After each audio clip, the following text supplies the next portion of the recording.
أعوذ بالله من الشيطان الرجيم. ودخل المدينة على حين غفلة من أهلها فوجد فيها رجلين يقتتلان هذا من شيعته وهذا من عدوه فاستغاثه الذي من شيعته على الذي من عدوه فوكزه موسى فقضى عليه قال هذا من عمل الشيطان إنه عدو مضل مبين قال رب إني ظلمت نفسي فاغفر لي فغفر له إنه هو الغفور الرحيم قال رب بما أنعمت علي فلن أكون ظهيرا للمجرمين رب اشرح لي صدري ويسر لي أمري واحلل عقدة من لساني يفقهوا قولي الحمد لله والصلاة والسلام على رسول الله وعلى آله وصحبه أجمعين أما بعد. Once again everyone, السلام عليكم ورحمة الله. Oh, English, Urdu this time, sorry. انشاءاللہ تعالی آج میری کوشش ہوگی کہ میں سورۃ القصص میں سے موسیٰ علیہ السلام کی دعا میں سے پہلی دعا کا ذکر کروں جس کا قرآن میں ذکر ہے. وہ ان کی زندگی کے اس مرحلے سے متعلق ہے جب وہ ابھی نبی نہیں بنے تھے، اور اس بات کا خیال رکھنا بہت ضروری ہے کہ وہ جب طور پر گئے ہیں شادی ہونے کے بعد گھرانے کے ساتھ کئی سال بعد صحرا میں، جب انہیں اوپر آگ نظر آئی ہے، انی انستو نارا، زبان سے معلوم ہوتا ہے کہ انہیں آگ نظر آئی، گھرانے والوں کو نظر نہیں آئی، اور اس آگ پہ جانے کے بعد اللہ تعالیٰ سے ان کی بات شروع ہوئی، تب نبوت ملی ہے، تب رسالت ملی ہے. یہ اس سے کہیں پہلے کی بات ہے. ابھی وہ مصر میں ہی ہے، اور مصر میں کچھ باتیں، یہ کہانی تو بہت لمبی ہے اور میں نے خاص فوکس کرنا ہے اس ایک دعا پر جو اس کی سورۃ القصص کی 16ویں آیت سے اس کا تعلق ہے. اس میں واقعہ یہ ہے کہ جب وہ فرعون کے گھرانے میں پلے بڑھے تو ان کو ایک رائل کی طرح، ایک شہزادے کی طرح ان کو ٹریٹمنٹ ملی، یعنی وہ خادم کے طور پر نہیں، شہزادے کے طور پر ان کے ساتھ برتاؤ کیا گیا. اور ان کو بڑھتے ہوئے بھی احساس ہوا کہ ان کی کھال کی رنگت، ان کی جلد، ان کی جنسیت فرعون کی نہیں ہے، اور ان کی جو زبان ہے ان کی ماں کی زبان ہے، جو ماں نے ان کو وہاں پر ان کو بڑھانے کا موقع بھی ملا، ان کی کیئر کا موقع بھی ملا انہیں. ان سے ان کو احساس ہوا کہ وہ بنی اسرائیل میں سے ہیں، وہ خود بنی اسرائیل میں سے ہیں. اب بنی اسرائیل باقی جو تمام ہیں ان میں سے کسی کو رائل ٹریٹمنٹ نہیں ملتی، وہ باقی غلام ہیں، ان کی روز پٹائی ہوتی ہے، ان کے ساتھ ظلم ڈھائے جاتے ہیں، ان سے کام لیا جاتا ہے دن دہاڑے، اور ان کا دل کھولتا ہے کہ میں ان کی مدد کیوں نہیں کر سکتا. تو وہ کرتے کیا تھے؟ وَدَخَلَ الْمَدِينَةَ عَلَى حِينِ غَفْلَةٍ مِّنْ أَهْلِهَا، وہ دن کے دوران دن میں جب دھوپ بہت تیز ہو جاتی نا، تو ان سے غلامی کرانے والے مصری بھی ان سے کام نکالنے کے بجائے وہ خود آرام کرتے تھے. جب وہ آرام کرتے تھے تو غلاموں کو بھی آرام کرنے کا موقع، دوپہر کے دوران سارے سو جاتے تھے، اسے قیلولہ کہتے ہیں عربی میں. تو اس قیلولے کے دوران وہ چاہتے تھے کہ میں جاؤں چپکے سے اور جن کی مدد کر سکتا ہوں کر دوں، کسی کو پتہ نہیں چلے گا. ورنہ اگر سب کے سامنے کرتے تو وہ بڑا مسئلہ بن جاتا کہ ان کی لائلٹی کس طرف ہے، کیونکہ وہ تو ان کا تعلق بھی رائل پیلس سے ہے، تو وہ اس طرح کھل کر تو نہیں کر سکتے. تو خیر، اب انہوں نے جب یہ کام شروع کیا اپنا اور اس طرح لوگوں کی مدد کرنی شروع کی، تو اس کے بعد ایک دن وہ جب آئے، ساری سڑکیں خالی ہیں. دخل المدینہ علی حین غفلۃ من اہلھا، وہ شہر کے اس وقت شہر میں داخل ہوئے جب سب سو رہے ہوتے ہیں، حین غفلہ، غفلت میں ہوتے ہیں لوگ. فوجد فیہا رجلین یقتتلان، تو انہیں شہر میں دو لوگ ملے جو آپس میں ایک دوسرے کو قتل کرنے کی کوشش کر رہے ہیں، دونوں کی لڑائی ہو رہی ہے. ھذا من شیعتہ وھذا من عدوہ، جب وہ قریب جاتے ہیں تو دیکھتے ہیں کہ ایک کا تعلق ان کی اپنی جماعت میں سے ہے، اپنے گروہ میں سے، یعنی بنو اسرائیل میں سے، ان کا اپنا مسلمان بھائی ہے، اس طرح سمجھ لیں، اپنا مسلمان بھائی. وھذا من عدوہ، یہ ان کے دشمن میں سے ہے. دشمن کا معنی کیا؟ فرعون کی قوم میں سے ہے. تو جب انہوں نے یہ دیکھا تو قال فوراً فاستغاثہ الذی من شیعتہ علی الذی من عدوہ، جس کی پٹائی ہو رہی تھی وہ ان کا بھائی تھا، مسلمان بھائی، اس نے ان سے مدد مانگی. فاستغاثہ، استغاثہ کہتے ہیں، اپنے صلاۃ الاستغاثہ کا نام پڑا ہوگا، جب بارش آتی ہے اوپر سے. موسیٰ علیہ السلام کا قد قامت ایسی تھی کہ انہوں نے اوپر سے مدد مانگی کہ میری اوپر سے مدد کیجیے، آپ طاقتور آدمی ہیں، میری مدد کیجیے ابھی میرے دشمن کے خلاف. علی الذی من عدوہ فوکزہ موسیٰ، موسیٰ علیہ السلام کو جوش چڑھ گیا کہ میرے مسلمان بھائی کو میری مدد کی ضرورت ہے، تو وہ جوش میں آ گیا، انہوں نے دوسرے کو مکہ مارا. فوکزہ موسیٰ فقضی علیہ، اسی وقت اس کا معاملہ ختم ہو گیا، وہ مر گیا، ایک ہی مکے سے اس کی موت طاری ہو گئی. اب جب وہ مرا تو آگے جو ہوا اس میں یہ دعا آنے والی ہے، ابھی سڑک پہ اور کوئی نہیں ہے، سڑکیں خالی ہیں، صرف 3 لوگ تھے، ان میں سے ایک اب مر چکا ہے، ایک جو ہے جو مدد مانگ رہا تھا ان کا مسلمان بھائی، دوسرا کافر جو اس کی پٹائی کر رہا تھا، اس کے ساتھ ظلم کر رہا تھا، اور اب اس کو مکہ مار کے انہوں نے ختم کر دیا۔ ان کے پہلے الفاظ اس عمل کے بعد جو نکلے ہیں ان کے منہ سے وہ یہ ہیں، ھذا من عمل الشیطان، یہ شیطان کے عمل میں سے ہے، یعنی جو میں نے کیا یہ شیطان چاہتا تھا، ھذا من عمل الشیطان۔ یہ کیسے ہو سکتا ہے؟ ہم نے تو سنا ہے، حدیث میں بھی آتا ہے، من رأى منکم منکرا فلیغیرہ بیدہ ومن لم یستطع فبلسانہ ومن لم یستطع فبقلبہ وذلک اضعف الایمان۔ جس سے اگر کوئی خراب چیز کو برا کام ہوتے دیکھے تو اپنے ہاتھ سے روکے، نہیں روک سکتا تو زبان سے کم از کم اس کے خلاف کہے، زبان نہیں کر سکتا کم از کم دل میں تو اس کے کراہت ہو کہ یہ ایسا نہیں ہونا چاہیے، دل میں نفرت ہونی چاہیے اس کو، اور وہ ایمان کا سب سے کمزور ترین درجہ ہے۔ جو انہوں نے ہاتھ سے روکنے کی کوشش کی تو اچھا کام کیا نا، اس میں کیا برائی ہوئی؟ اس کو ھذا من عمل الشیطان کیوں کہا گیا؟ انہوں نے اس کو ھذا من عمل الشیطان اس لیے کہا کہ کبھی آپ دیکھیے، یہ ان کی غلامی، بنو اسرائیل کی غلامی سالوں سے چل رہی ہے، ان کی پیدائش سے بہت پہلے سے یہ معاملہ چل رہا ہے، کئی نسلیں ہو چکی ہیں غلامی میں، اور اس طرح کی زیادتیاں فوجیوں کے ہاتھ غلاموں کے ساتھ زیادتیاں روزانہ ہوتی ہیں، ہزاروں دفعہ ہوتی ہیں، اور انہی میں سے ایک کیس یہ بھی ہے کہ اب اس غلام کے ساتھ زیادتی ہو رہی ہے، اس بیچارے بنی اسرائیل میں میرے بھائی کے ساتھ زیادتی ہو رہی ہے، اور یہ کافر قوم اس پر مسلط ہو کر اس طرح اس کی پٹائی کر رہا ہے۔ لیکن ایک بات سمجھنے کی ہے کہ اگر آپ نے ایک ہی چیز بار بار دیکھی ہو نا، 100 دفعہ بھی، 200 دفعہ بھی، 1000 دفعہ بھی، ہر کیس الگ ہوتا ہے۔ آپ یہ نہیں کہہ سکتے یہ ہمیشہ یہی کرتے ہیں، ابھی بھی یہی کر رہے ہوں گے، اب مجھے دیکھتے ساتھ ہی پتہ چل گیا کون ظالم ہے کون مظلوم ہے۔ ایسا نہیں ہوتا، آپ کو پوری تحقیق کرنی پڑتی ہے کہ کون جھگڑا کس بات پر ہے، کون غلط ہے کون صحیح ہے۔ کوئی عمل لینے سے پہلے، کسی کو سزا دینے سے پہلے، کسی کو روکنے سے پہلے تو آپ یہ تو سمجھیں بات کیا ہو رہی ہے، مسئلہ کیا ہو رہا ہے۔ اگر آپ اپنی طرف سے گمان کریں کہ پچھلے تجربے کے اعتبار سے یہ بھی وہی ہو رہا ہوگا جو پہلے ہوتا رہا ہے، تو یہ آپ کی طرف سے زیادتی ہے۔ جی It keeps freezing. Yeah, it tells me it keeps freezing, but it's better now, I think. It's better now? Interrupting broadcasting problem. Okay, hold on. And now say like, no, it is fine. Okay, it's fine. No, I know you're saying please English, but I'm going to do Urdu because I do English the other times. Just Saturday and Sunday I do Urdu. Sorry. Okay. اچھا میں کیا کہہ رہا تھا؟ ھذا من عمل الشیطان، یہ شیطان کے عمل میں سے ہے۔ تو کیوں ہے؟ رسول صلی اللہ علیہ وسلم فرماتے ہیں العاجلۃ من الشیطان، جلد بازی کرنا شیطان سے ہے، جلد بازی کرنا شیطان سے ہے۔ ایک نوجوان مسلمان اپنی امت کے دوسرے مسلمانوں کے ساتھ زیادتی ہوتا دیکھتا ہے، اس کا دل کھولتا ہے، اس کے خون میں ابال آتا ہے، مجھے کچھ نہ کچھ تو کرنا چاہیے، میں بیٹھا رہوں کیا؟ ایسے بیٹھا رہوں؟ کچھ تو کرنا ہے، معاملہ اپنے ہاتھ میں لینا ہے۔ اور پھر جذبات میں آ کے وہ فوراً کچھ نہ کچھ کر دے گا، کوئی گاڑی جلا دے گا، یا کوئی دکانیں توڑ دے گا، کہیں آگ لگا دے گا، کوئی گاڑیاں فلپ کر دے گا نبی کی محبت میں یا کسی مسلمان کی حمایت میں۔ یہ ہے عمل الشیطان، ھذا من عمل الشیطان۔ اصل کرنے کا کام کیا ہوتا ہے؟ اصل کرنے کا کام ہوتا ہے کہ پہلے آپ سمجھیں معاملہ ہے کیا۔ بات کیا نکلی کہ جس کی پٹائی ہو رہی تھی وہ اصل میں وہ چور تھا، وہ مجرم تھا، اس کی برحق دھلائی ہو رہی تھی۔ اب انہوں نے جب کہا ھذا من عمل الشیطان انہ عدو مضل مبین، اس سے بات پہلی کیا نکلی کہ پہلے تو انہوں نے اس بات کا اعتراف کیا کہ شیطان کبھی برے کام کو اچھا دکھانے کی میں کامیاب ہو جاتا ہے۔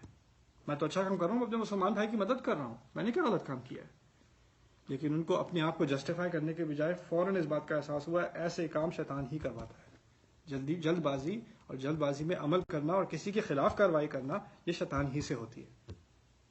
انہ عدو مضل مبین، یعنی پوری تحقیق کیے بغیر، پوری بات سمجھے بغیر آپ نے کوئی عمل نہیں لینا، ہاتھ نہیں چلانا، زبان نہیں کھولنی جب تک آپ کو پورا معاملہ نہ پتا ہو۔ اس کے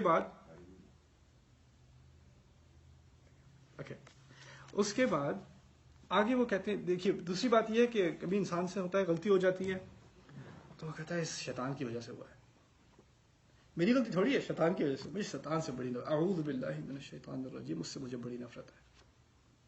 معلوم ایسے ہوتا ہے کہ آپ نے خود ذمہ داری لینے کے بجائے شیطان پہ ڈال دی بات، اسی لیے فوراً اگلی بات انہوں نے کیا کی ہے، قال ربی انی ظلمت نفسی، میرے رب اس میں کوئی شک نہیں میں نے خود اپنے آپ پر اپنے نفس پر ظلم کیا ہے، یہ زیادتی میری اپنی ہے، میں خود اس کی پوری ذمہ داری لیتا ہوں.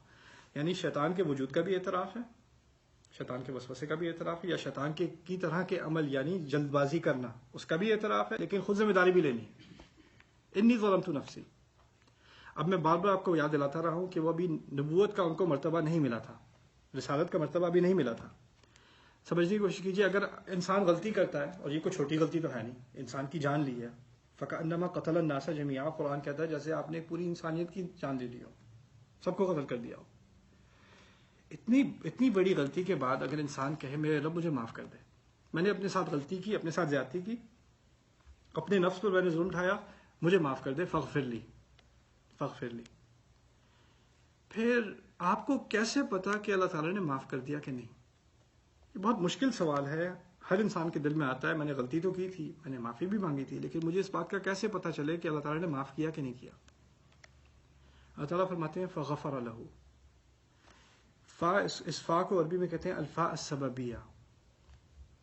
انہوں نے معافی مانگی، میرے رب مجھے معاف کر دے، اس وجہ سے ان کو اللہ تعالیٰ نے معاف کر دیا.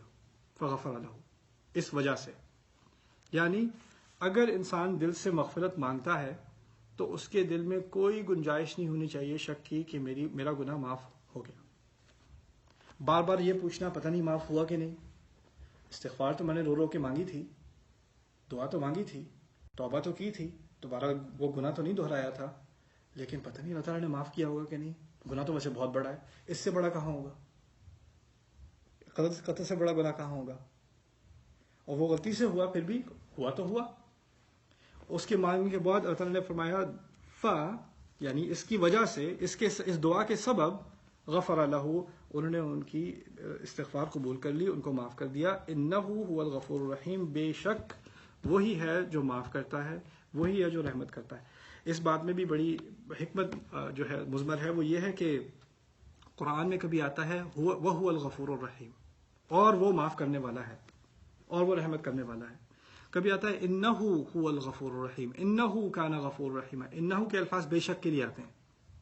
جن آیات میں انہ کا ذکر ہے وہاں اس بات کی ضمانت دی جا رہی ہے یہاں تو مغفرت ہوگی ہی ہوگی. جہاں انہ کا ذکر نہیں ہے وہاں ہے ہو سکتا ہے نہ ہو. یہاں ہے انہ هو الغفور الرحیم، یعنی اس بات کی ضمانت دی جا رہی ہے، بالکل توکید سے کہا جا رہا ہے، تاکید سے کہا جا رہا ہے، تحقیق سے کہا جا رہا ہے یہ ہونا ہے، یہ مغفرت تو ہوگی ہی ہوگی. انہ هو الغفور الرحیم، یہ بہت بڑا تحفہ ہے اللہ تعالیٰ کی طرف سے ہر مسلمان کے لیے جو اگر توبہ کرے اپنے رب سے. اسی بات کا ذکر ہمارے نبی نے کیا تھا صلی اللہ علیہ وسلم. ان العبد اذا استغفر بذنبه اذا اعترف بذنبه فاستغفر وتاب تاب اللہ علیہ، کہ اللہ کا بندہ اگر وہ اپنی غلطی کا اعتراف خدا سے کر لے، انی ظلمت نفسی، غلطی کا اعتراف، اس کے بعد استغفار اور توبہ کر لے، تاب اللہ علیہ، اللہ اس کی توبہ قبول کر لیتا ہے. اس میں اس کو کوئی شک کرنا نہیں چاہیے، اپنے آپ کو بار بار اس مشکل میں نہیں ڈالنا چاہیے پتہ نہیں خدا نے معاف کیا کہ نہیں. اور یہ کیوں ہے؟ انہ هو الغفور الرحیم، وہی اس طرح کا معاف کر سکتا ہے، ہم میں یہ صلاحیت نہیں ہے. اس بات کا میں نے پہلے ذکر کیا تھا. اس طرح کا وہ معاف کرتا ہے نا، ہم اپنے آپ کو بھی نہیں معاف کرتے، کبھی ہمارے ارد گرد کوئی معاف کرنے کو تیار نہیں ہوتا جس طرح وہ معاف کرتا ہے. اسی لیے ہمیں شک بڑھ جاتا ہے، پتہ نہیں جس طرح لوگ ہمیں معاف نہیں کرتے شاید خدا بھی معاف نہ کرے. نہیں، اللہ تعالیٰ کا سٹینڈرڈ اور ہے، خلق کا سٹینڈرڈ اور ہے. آپ خلق کو دیکھ دیکھ کر خدا کی طرف اس کو منسوب نہ کریں. آپ سے لوگ کہتے ہیں بار بار تمہیں خدا کبھی معاف نہیں کرے گا، تمہارے گناہ اللہ تم سے پوچھے گا. اب پتہ نہیں ان کو کہاں سے ای میل آئی اللہ تعالیٰ سے کہ وہ آپ کو بڑے اعتماد سے کہہ رہے ہیں کہ اللہ آپ کو معاف نہیں کرے گا، لیکن اللہ تعالیٰ نے تو کہہ دیا کہ وہ کرے گا. تو ہم لوگوں کی باتیں سن کر اپنے اوپر امپوز کر دیتے ہیں جیسے اللہ تعالیٰ کی طرف سے ایک گارنٹی آئی ہے، انہوں نے کہا ہے معاف نہیں کرے گا تو کیسے معاف کرے گا. پھر دوسرا یہاں ہے، آپ نے سنا ہوگا حقوق اللہ و حقوق العباد. اب یہ جہاں جس غلطی کا ذکر ہے یہ حق اللہ تو نہیں ہے، حق العبد ہے. مارا تو بندہ گیا ہے تو اس کا حق اس کی جان لی گئی ہے نا، اس کا حق مارا گیا ہے. اور پھر ہم نے سنا ہے کہ اگر بندوں کا حق مارا گیا ہے تو صرف بندے ہی معاف کر سکتے ہیں، سنا ہوگا آپ نے. اب یہ بھی مسئلہ کھڑا ہو گیا، اگر صرف بندے ہی معاف کر سکتے تو ہم تو گئے کام سے. کیونکہ ہم جس کے ساتھ آپ نے کبھی کوئی غلطی کی ہو، کوئی زیادتی کبھی آپ سے ہوئی ہو، معاف کرنے کو تو کوئی تیار نہیں ہوتا. وہ تو کہہ رہے میں نے حساب لینا ہے، میں نے جتنے کر لو، تم جتنے ثواب کما سکتے ہو کما لو، سارے میں نے لے لینے، اور کرو جاؤ کرو.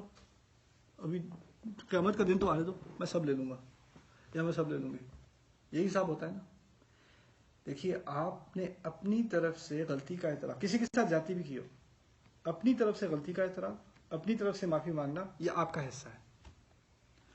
اس نے آپ کی معافی قبول کی یا نہ کی وہ اس کا مسئلہ ہے. اللہ تعالیٰ کی آپ سے توقع یہ نہیں ہے کہ آپ بالکل اس بات کو کنٹرول کریں کہ کسی اور کے احساسات بھی آپ کے ذمے میں آ جائیں کہ انہوں نے معاف نہیں کیا یا معاف کیا. آپ نے معافی مانگی یا نہیں، آپ نے اصلاح کی یا نہیں، آپ سے پوچھا جائے گا کہ آپ کی حد تک آپ کے کنٹرول میں جو بات تھی وہ کہاں تک کی آپ نے. جو آپ کے بس کی بات ہے ہی نہیں، کسی اور کے دل پر آپ کا کوئی کنٹرول نہیں ہے. کوئی اپنے غصے کو رکھنا، آپ 1000 بار معافی مانگ لیں، ایک چھوٹی سی غلطی کی آپ 100 دفعہ معافی مانگ لیں، وہ معاف کرنے کو تیار نہیں، اس میں آپ کا کوئی عمل دخل نہیں ہے. اگر آپ نے اپنی ذمہ داری پوری کر دی تو اللہ تعالیٰ کی طرف سے معافی ہے. وہ اپنی طرف سے نہیں معاف کرنا چاہتا، وہ سمجھنا چاہتا ہے، وہ اللہ تعالیٰ اس کو عوض دے گا، لیکن اس پر آپ کا عذاب نہیں. آپ نے اپنی غلطی مان لی. یہاں پر یہی بات ہوئی ہے. ہو سکتا ہے کہ قیامت کے دن یہ جس کو مارا گیا وہ کھڑا ہو جائے کہ میں تو نہیں معاف کرتا موسیٰ کو، مجھے اس کا عوض دینا چاہیے. ہو سکتا ہے، لیکن اللہ تعالیٰ نے اس کے باوجود کہہ دیا، ان کو ضمانت دے دی کہ ان کو معاف کر دیا فوراً. کیوں؟ اگر آپ کی طرف سے استغفار رب کی طرف یا اصلاح کرنے کی اگر کوئی کام تھا، کوئی اصلاح کرنی تھی، وہ آپ نے اپنی طرف سے بھرپور کوشش کر لی، بس معاملہ ختم. معاملہ ختم، اس کے بعد معاملہ آگے نہیں. فاستغفر له فغفر له فإنه هو الغفور الرحیم. تو یہ دعا ہے. اس کے بعد پھر سب سے اہم بات، میں نے جب ان آیات کی تلاوت کی تھی تو اس سے اگلی آیت کی بھی تلاوت کی تھی، کیونکہ اس کے ساتھ منسلک ہے اور یہ بات پوری سمجھ نہیں آئے گی جب تک اگلی آیت نہ سمجھ میں آئے. وہ کیا ہے؟ وہ فرماتے ہیں موسیٰ علیہ السلام، اس سین کو یاد رکھیے. ابھی سڑک پر وہ اکیلے ہیں، ایک لاش پڑی ہوئی ہے اور یہ کہ بندہ جس نے دھوکہ دیا تھا، اور وہ خود کھڑے ہیں، کوئی اور ارد گرد ہے نہیں. اور اس پینک سچویشن میں کہتے ہیں ربی بما انعمت علی فلن اکون ظہیرا للمجرمین، میرے رب جس نعمت کو تو نے مجھ پر نوازا ہے اس کی بنیاد پر میں کبھی کسی مجرم کی حمایت نہیں کروں گا. کون سی نعمت؟ ابھی کہاں نعمت؟ ابھی تو مرا پڑا آپ کے سامنے، اب تو وہ آپ کے پیچھے آئیں گے، آپ کو قتل کرنے آئیں گے. تو یہاں کون سی نعمت کا ذکر ہے؟ نعمت کیا ہے کہ اللہ تعالیٰ نے مجھے پہلے تو استغفار کرنے کی صلاحیت دی، اپنی غلطی ماننے کی صلاحیت دی. ہوتا کیا ہے جب انسان غلطی کرتا ہے تو فوراً کہتا ہے نہیں میری غلطی تھوڑی تھی، میں اور کیا کرتا، ایسے ہوتا دیکھتا رہتا، کہ کھڑا میں دیکھتا رہتا. اپنے آپ کو وہ جسٹیفائی کرتا ہے. بل الانسان علی نفسہ بصیرہ ولو القی معاذیرہ، انسان کو اپنے اوپر بڑی اچھی نظر ہے لیکن وہ طرح طرح کے بہانے بناتا ہے. اپنی حرکت کرنے کے بعد اس حرکت کی اسباب دیتا ہے کہ میں نے اس لیے کیا تھا، اس میں غلطی کیا ہے؟ اچھا غلطی تھوڑی سی بھی ہے لیکن زیادہ تر تو ٹھیک ہے، نیت تو میری اچھی تھی. انہوں نے تو فوراً کہہ دیا ھذا من عمل الشیطان. یہ بھی اللہ تعالیٰ کی طرف سے بڑا انعام ہے کسی پر کہ اگر وہ غلطی کرتا ہے تو اپنے دفاع میں کہانی بنانے کے بجائے فوراً یہ کہہ دے جو غلطی تھی وہ تھی، یہ غلطی ہے. اور باقی صفائی تو میں بھی دیتا ہوں. انہوں نے جو دیکھا تو اگر کوئی اور دیکھتا تو وہ بھی یہی کرتا، این ممکن ہے کوئی اور بھی یہی کرتا اور وہ سمجھتا کہ میں صحیح کر رہا ہوں. لیکن انہوں نے صفائی کے تمام الفاظ چھوڑ کر جہاں تک میری اگر 1% بھی غلطی ہے، غلطی پہ زور دو، صفائی پہ نہ دو. خاص کر خدا کے سامنے. انسان کے سامنے ٹھیک ہے آپ جسٹیفائی کرتے ہیں اپنے آپ کو، خدا کے سامنے اس کو آپ کی تمام صفائیاں معلوم ہیں، تمام بہانے معلوم ہیں. اس کو کیا چاہیے؟ آپ کا اعتراف.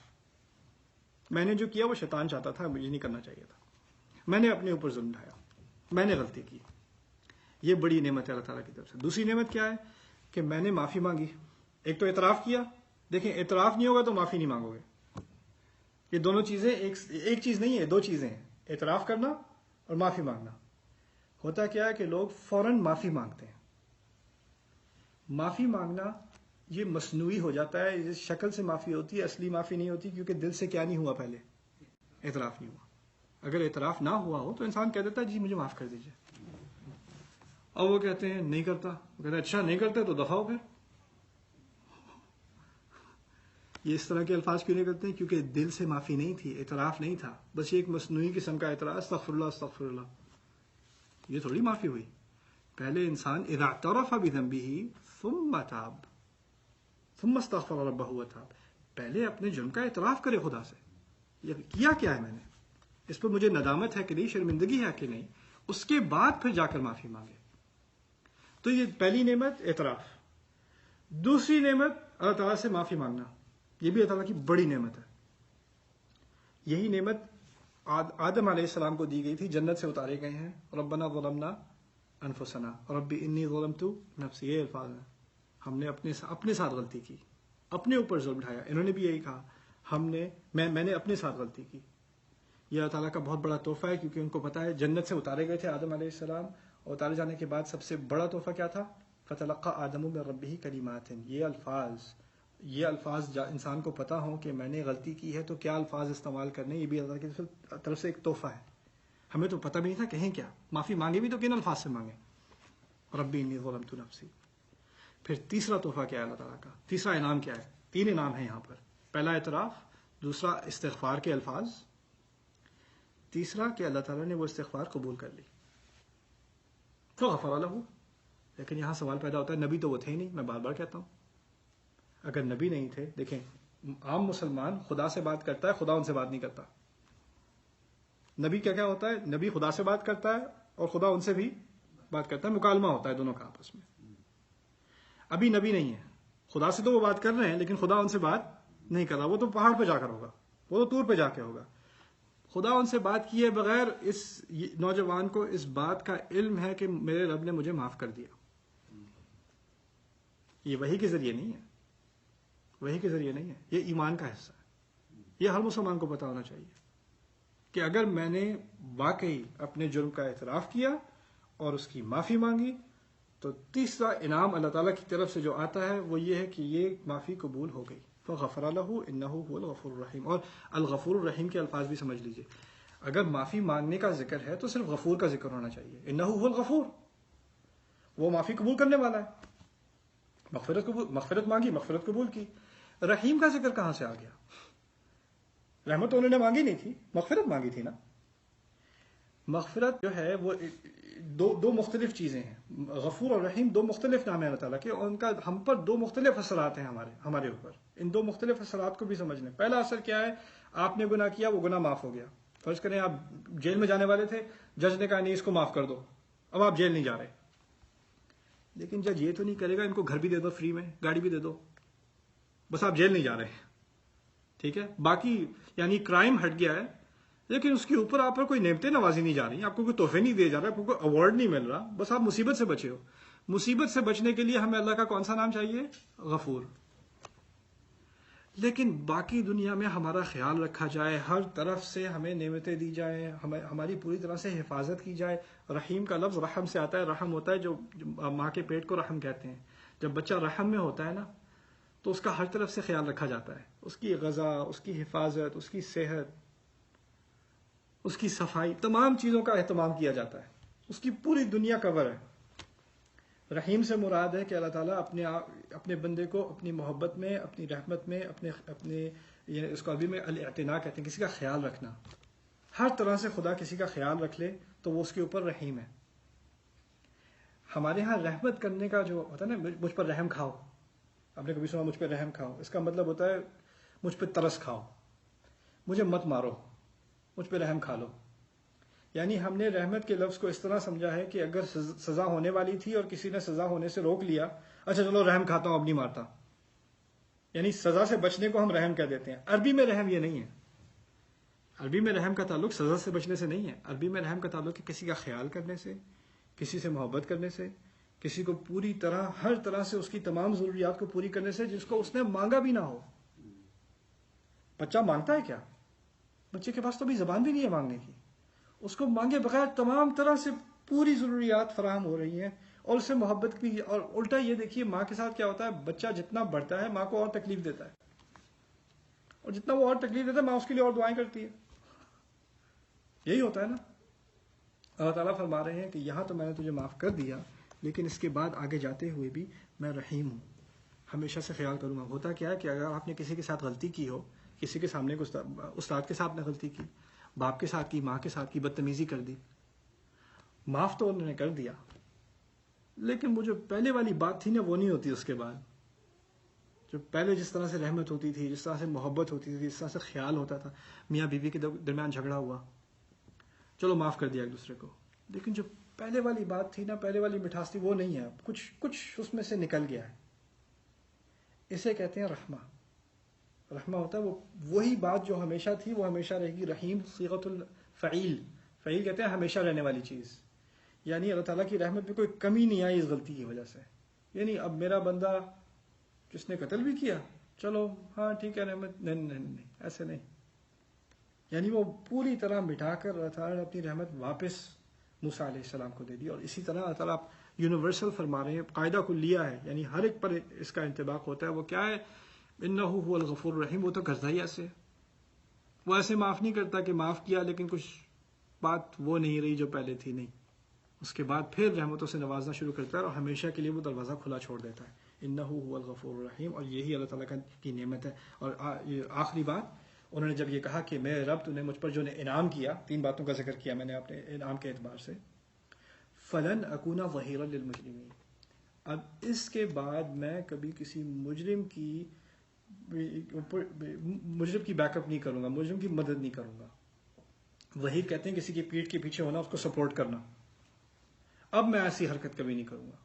یعنی اب میں جلد بازی کبھی نہیں کروں گا، اب میں فوراً فیصلہ کبھی نہیں کروں گا، اپنے اوپر میں قابو رکھوں گا. اب اعتراف کیا تھا کہ یہ شیطان سے تھا، غلطی میں نے کی تھی.